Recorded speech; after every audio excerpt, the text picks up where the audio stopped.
As time has gone on, I truly don't understand college football. When a team like St. Peter's, UMBC, or Farley Dickinson ends up pulling off the upset of the century and goes on some sort of run in March Madness, the entire country falls in love with them. But in the sport of college football, it's different. In the last few years, we've seen the expansion of the college football playoff, and it's allowed for new teams to emerge and finally start evening the playing field. We've seen schools such as Virginia, SMU, and Arizona State get good overnight and compete in college football, but there's one school that has done this better than anybody else, and that is the Indiana Hoosiers. I'll be transparent. I was a student at Indiana in 2020, and I thought the peak of my fandom would be when Michael Penix Jr. had a 2-point conversion play to beat Penn State. Cool. At the time, my wildest dreams were that Michael Penix Jr. could maybe one day compete for the Heisman, maybe Tom Allen was a pretty good coach, and surely Indiana could actually maybe make a bowl game this year. At least that's what was going through my mind the moment that play happened, and sadly I was never really able to do much about it. At the time, the college campuses were all shut down, and instead of celebrating with friends on Kirkwood, I instead hung out with a couple of my buddies in my friend's living room. I thought that would be the peak of my Indiana football fandom, but flash forward 5 years. The day is Saturday, December 6th, and Indiana just beat Ohio State to win the Big Ten championship. The game was hosted in Lucas Oil Stadium, just an hour and a half up the road. It was full of Indiana fans, the entire town was buzzing, and it was supposed to be one of the greatest days in Indiana athletics history.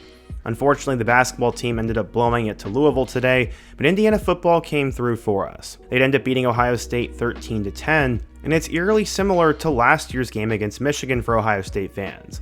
I don't want to poke the bear too much here, because Ohio State's history is a million times better than Indiana's, but at the same time, as somebody who makes YouTube videos every day, I see all the comments. I see pretty much everybody in the world talking about how Indiana sucks, how they shouldn't be in the playoff, how they aren't legit, how Ohio State will beat them by 100, how Jeremiah Smith and Carnell Tate are a million times better than Surratt and Cooper, yada yada yada. Insert 100,000 different lines, I've heard them all. I've heard about how Indiana will never be anything, how Curt Cignetti's a fraud, how they'll be exposed at Lucas Oil, and how it doesn't mean anything. Yeah, I'm kind of tired of seeing it.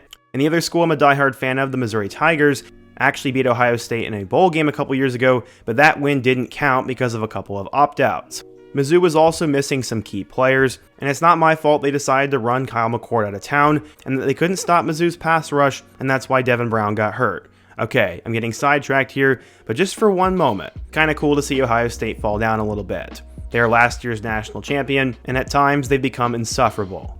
But putting emotions aside, Ryan Day is an incredible coach. Ohio State has so many talented players. I've covered a ton of them on the channel, and my one game experience I had at Ohio State was amazing, and it was an awesome atmosphere. And also a couple of my good college football buddies are Ohio State fans, and they're great. Okay, I promise I won't get sidetracked anymore, but Indiana beating Ohio State in the Big Ten championship is one of the most unbelievable stories in sports history. I have lived in Indiana my whole life. I love the state, and I think Indiana is the best place in the world. But even other Indiana-based movies like Rudy, Breaking Away, or Hoosiers don't compare to what Curt Cignetti has been able to build here in Bloomington, Indiana. In today's video, I want to take you through the entire history of Indiana football, go through how Coach Sig rebuilt the Hoosiers program, and my thoughts on it all. But before we get started, if you're a big fan of college football, be sure to subscribe to the channel, leave a like if you want to support today's video, and let me know what player, team, topic, or situation I can cover next. Now let's go ahead and get started and talk about the rise of Indiana football. I'm friends with pretty much every college football creator on the YouTube platform, and if there's one thing that they will tell you I always talk about, it's how special of a place Bloomington is.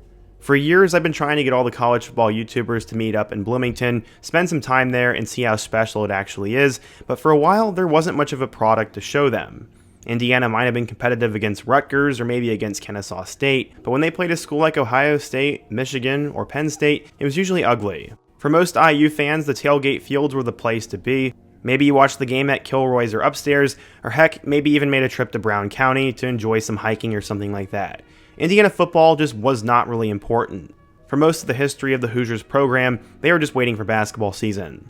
The Hoosiers are one of the most proud programs in all of college basketball, and while they've fallen on hard times in the last couple of decades, they are now making up for it in football. I could have never seen that switch coming, but you guys all know about Bobby Knight. Indiana is the basketball state, we have all the largest gyms, and so many endless coaches have come out of the state that it's our claim to fame.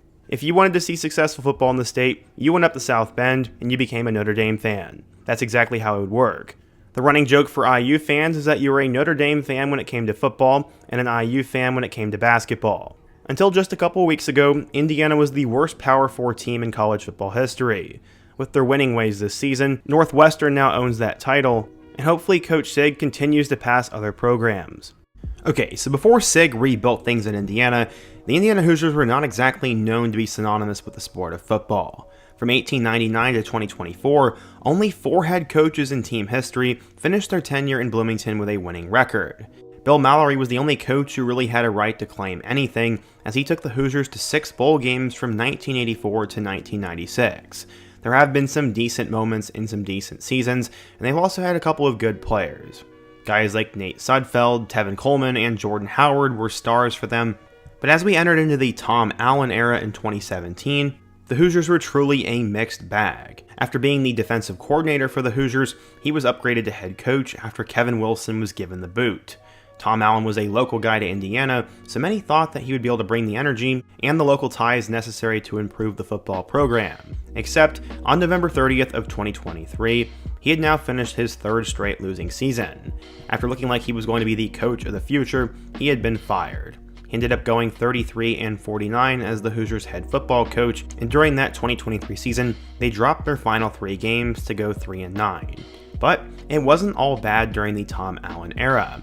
There were some remarkable highs and lows. During the 2019 season, things were really good for them. They ended up having a 4-game winning streak from October to early November that included road wins against Nebraska and Maryland, and they had their first winning season in 12 years. They were also a couple plays away from beating Tennessee, but Indiana reached national prominence in 2020 as they went 6-2 during the shortened season.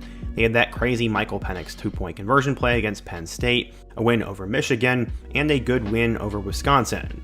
They ended up finishing at number 12 in the polls, which was their best finish since 1967. Sadly, that season was still sort of a what-if, as they were close against Ohio State but could not get over the top, and then they lost in the bowl game against Ole Miss, but Michael Penix Jr. got injured, so that was a big reason why they had a fall-off. Going into 2021, they were ranked in the preseason top 25 for the first time in seemingly forever, but they blew it. They got absolutely humiliated by Iowa on the road in week 1, and they had a disastrous season. That was the tipping point of the Tom Allen era, and things were never the same since then. Michael Penix Jr. transferred over to Washington and became one of the best players in the country. Some of his coordinators like Kane Womack and Kalen DeBoer left for better jobs, and all of a sudden IU was back to their losing ways, and it looked like all their momentum was now gone. But then, insert head coach Curt Signetti. It's not often that a coach waits until he's 60 years old to get a real opportunity, but that was sort of the deal that Curt Signetti got. It seemed to be an endless string of forgotten success. His father Frank was a member of the College Football Hall of Fame after having an incredible coaching career at IU Pennsylvania and West Virginia. Signetti ended up playing at West Virginia and would eventually go into coaching. He was at Pitt, and then quickly rose the ranks also at Indiana University in Pennsylvania before taking over as the head coach at James Madison. That is where he significantly improved, as he really built the Dukes into a good program and ended up helping them get up to the FBS level. He was at JMU from 2019 to 2023, and he was successful everywhere.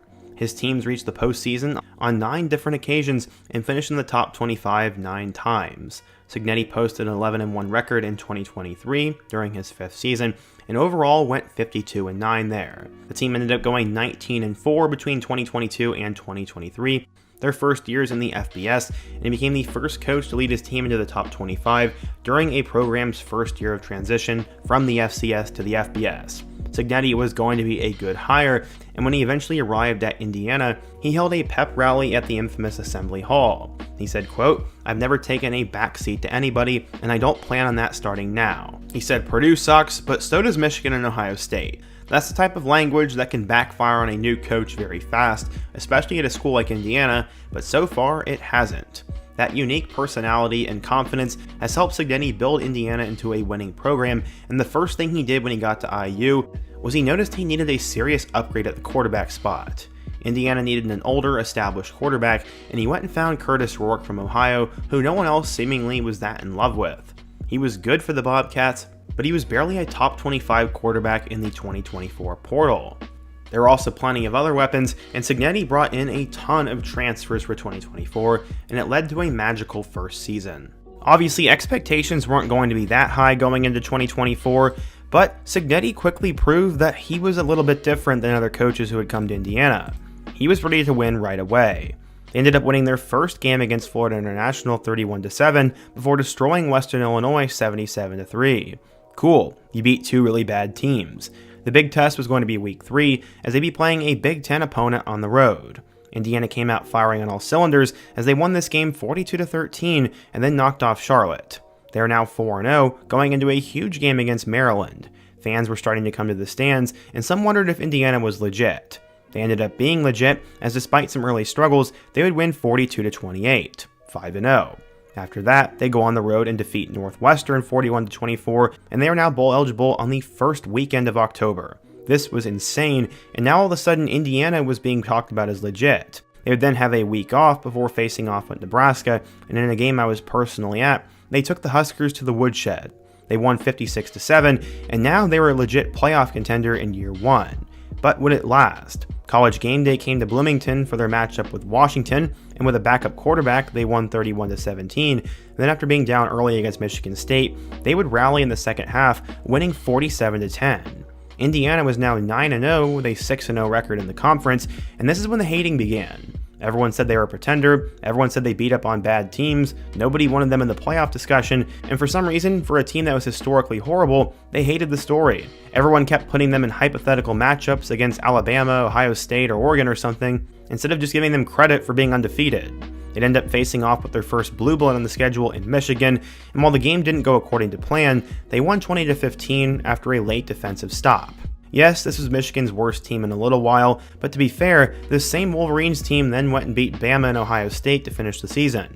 It was an impressive win for Coach Signetti, and this was the first time Indiana had ever won 10 games in a season, and now they would face off with number 2 Ohio State. Honestly, the score makes this game look a lot worse, as they did not execute on a punt, which led to Ohio State points. They let up a punt return touchdown, then Ohio State had a late score when they theoretically could have taken a knee. I'm not trying to move the goalpost, but the 38-15 score makes it look like it was a complete bloodbath, when it really wasn't. Still, Indiana got beat pretty badly, and everyone was saying that they did not deserve to go to the playoff. After beating their arch rival in the snow, Purdue, 66-0, the team went 11-1 with an 8-1 mark in the conference, and would now have to wait it out. They would ultimately get selected to the new 12-team college football playoff format, and in the first on-campus game, they would face off with the Notre Dame Fighting Irish, the premier program in the state of Indiana, just 3 hours up the road. This game was a lot like the Ohio State game, except the last couple of minutes went better for Indiana, as they had 2 late touchdowns, and had they have gotten that 2-point conversion and had gotten the onside kick, it could have been one of the most ridiculous finishes ever, but ultimately they lost 27-17. I remember the outcry after this game on social media, and it's almost like it was the worst news in the history of the world. People were saying that the playoff was broken, that Indiana did not belong, and that this was just a waste of time. What's funny is it ended up being the closest game of the 4 first-round matchups, but that did not silence any of the doubters. Nobody really cared. So how did Indiana turn it around that fast? Well, they had an influx of experienced talent, they had a good coaching staff, a good quarterback, and they also benefited from a semi-easy schedule. It was a perfect mix for Indiana to have a good first season, and Signetti is just a good coach too. Going into 2025, all of a sudden Indiana would have to regroup though. They ended up finding their new quarterback in Fernando Mendoza, whose little brother Alberto was already on the roster. They grabbed a couple of running backs out of the portal, returned their top receivers, and upgraded the offensive line. Going into 2025, they were preseason ranked, but many media pundits expected them to lose in Week 4 against Illinois and be out of the polls and be back to their old Indiana self. Except that's not how it went. After struggling early against Old Dominion, they ended up winning the game 27-14, and then went on to thrash both Kennesaw State and Indiana State. IU was 3-0 going into the game against number 9 Illinois. This game was an absolute beatdown as they beat a top 10 Illini team 63-10. This was the worst loss for a top 10 team in nearly a century, and Indiana was now seen as legit again. Except the excuses came out. They said Illinois was a fake top 10 team and wasn't really any good. Okay. The following week, Indiana ended up struggling a bit on the road against Iowa, but Elijah Surratt made a late touchdown and they ended up holding Iowa and won 20-15. This was a scrappy win, and Iowa is now looking a lot better, so that win looks a lot better. They are 5-0 through the first month of the season, and then they would face off with number 3 Oregon. Surely, this would be the time that Indiana finally lost. They're finally playing a real blue blood team, and surely Oregon would take them to the woodshed. Except, that's not how it went. The game was close throughout the entire game, but in the fourth quarter, Indiana stepped up. They got some late touchdowns, forced 2 Dante Moore interceptions, and IU beat the number 3 Ducks on the road 30-20. This was the biggest win of the season so far in college football and the biggest win in school history for IU, and now all of a sudden, Signetti was legit. He was given the 3rd highest paid contract in the nation. Indiana is now up to number 2, and Fernando Mendoza is now the frontrunner for the Heisman. The last 2 weeks haven't done much to change that narrative as they beat Michigan State 38-13, and then they would face off against UCLA. The Bruins had pulled off a couple of interesting wins, but Indiana would take them to the woodshed, winning 56-6. From there, to start out the month of November, they would travel on the road to College Park and face off with Maryland. We all know the joke by now, the Terps are awful in the month of November, but after getting off to a quick start, Indiana kinda looked like they were rattled. But they would put it together, winning 55-10, and the game was never in doubt. Unfortunately, Elijah Surratt got injured in that game, so that would be a bit of a blow to them. From there, they go on the road to play against Penn State, which in my opinion was going to be the hardest game on their schedule in the preseason, but all of a sudden it would turn into a game that wasn't as big of a deal. Indiana ended up getting off to a really good start, but they let the Nittany Lions hang around, and in the second half, they eventually took the lead. At this point, I was terrified that IU was going to blow the game, and Fernando Mendoza had to prove it. Once again, it was on him to make the plays, and that's exactly what would happen. Charlie Becker had an unbelievable catch on the sideline, and then moments later, Omar Cooper Jr. had the catch of the year. He somehow, some way got 1 foot down in the back of the end zone, and Indiana would end up walking it off. They won 27-24, and everybody was talking about how they were pretenders. As Ohio State continued to demolish teams, many were saying Indiana was fraudulent.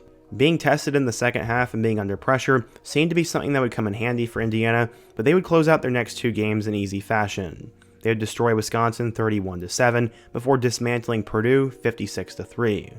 The highlight of the Boilers' season is when they forced Indiana to call a timeout in the first quarter. It was kind of pathetic.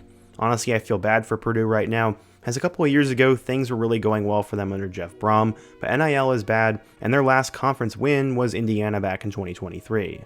Okay, so Curt Signetti had pulled off the unthinkable, going 12-0 and having Indiana be legit for the second straight season.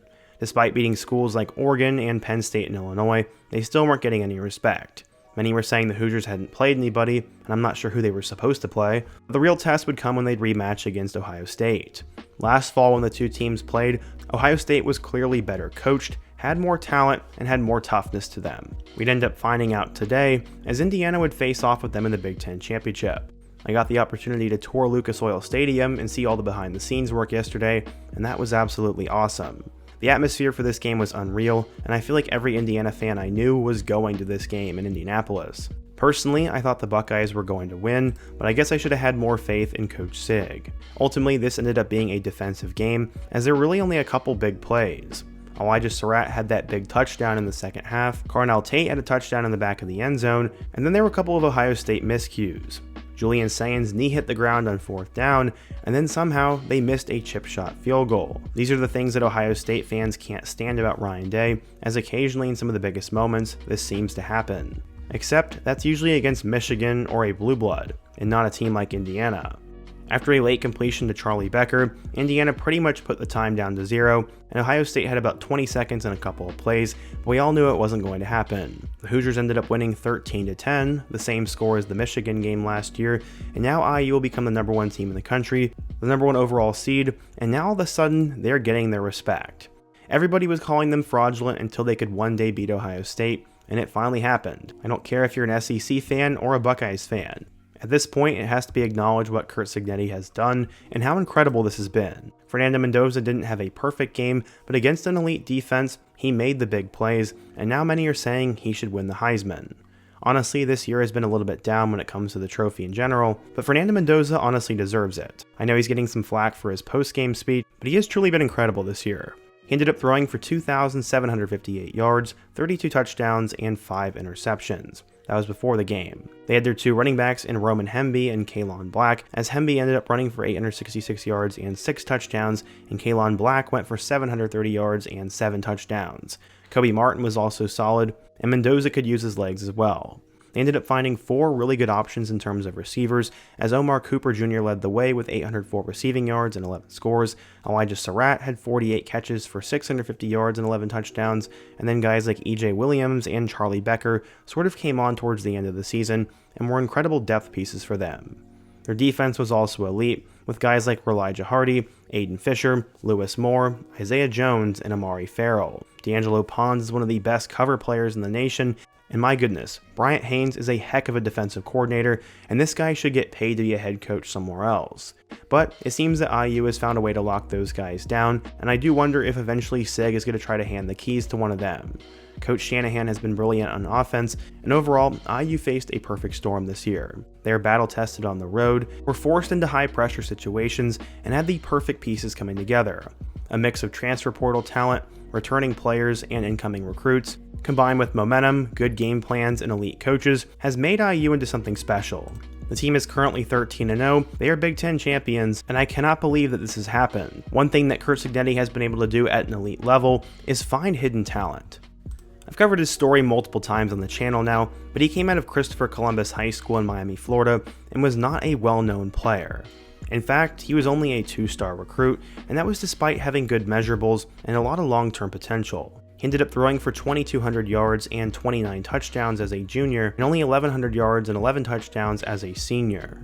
Things were not going according to plan for him, so his plan was to get a good degree and still get a chance to play college football. Instead, after being committed to Yale, he would flip to Cal, where he would get his opportunity. Originally, he was a backup, but at the end of the 2023 season, he would take over as the starter, and he would help lead the Golden Bears to some wins. He threw for 1,700 yards and 14 touchdowns, and last year, he helped Cal get off to a good start as well. In total, he threw for over 3,000 yards and 16 scores, and also ran for 2 more scores on the ground. He decided to enter his name into the portal, and I knew he was going to IU all along because of his little brother Alberto Mendoza. He was originally committed to JMU coming out of high school, but when Sig went to Bloomington, he would follow him. You know, it wasn't that hard to read the tea leaves there, as Fernando probably wanted to play alongside his brother, and after what Curtis Rourke had just done, getting himself a draft pick, it made sense for Fernando to go there. They ended up locking him up, and now the rest is history with that. It's sort of the same story with a guy like Roman Hemby. He was a little-known recruit coming out of John Carroll School in Maryland, as he was listed as the number 127 running back, barely inside the top 1,800 players in the country. Hemby would arrive at Maryland and became one of the best rushers in school history, but coming out of the portal, he wasn't exactly a hot commodity. Despite being one of the top Maryland running backs ever, he ended up going to IU pretty much under the radar, and it was without a doubt the same story for his partner in the backfield, Kalon Black. He went to Salem High School in Virginia and was barely listed inside the top 2,500 recruits in the class of 2020. James Madison was his biggest offer, and after being decent there, he would follow Sig to Bloomington as well. Those two became a 1-2 punch, and when you get to the receiver spot, it gets even more insane. Omar Cooper Jr. was a super fun player coming out of Lawrence North High School, which isn't too far from me, and I remember following his recruitment. I thought there was no way that Indiana would land him, but that's what would happen. The Phenom would end up picking the Indiana Hoosiers and was one of the biggest recruiting wins in recent memory for Tom Allen. Cooper could have easily left, but instead decided to stay, and even made a position switch this season as he became a slot receiver as Tyler Morris got hurt.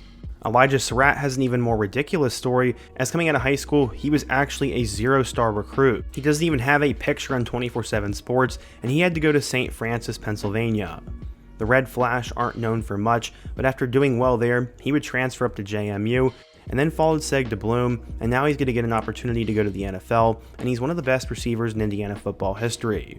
I'm going to keep going down the list because I think a lot of these players deserve a spotlight, and they aren't getting talked about nationally, and E.J. Williams actually has a really cool comeback story. E.J. was one of the biggest wide receiver recruits in the country, as coming out of Phoenix City High School in Alabama, Williams was supposed to be the next great receiver for the Clemson Tigers. E.J. was actually really solid early on, and when some of their top players ended up leaving for the draft in 2020, many thought that Williams was wide receiver 1 for new Phenom quarterback DJ Uiagalelei. Instead, E.J. Williams ended up struggling and sort of had his reputation stained. He ended up getting into an altercation with some NC State fans on the field, and after that, he left the program.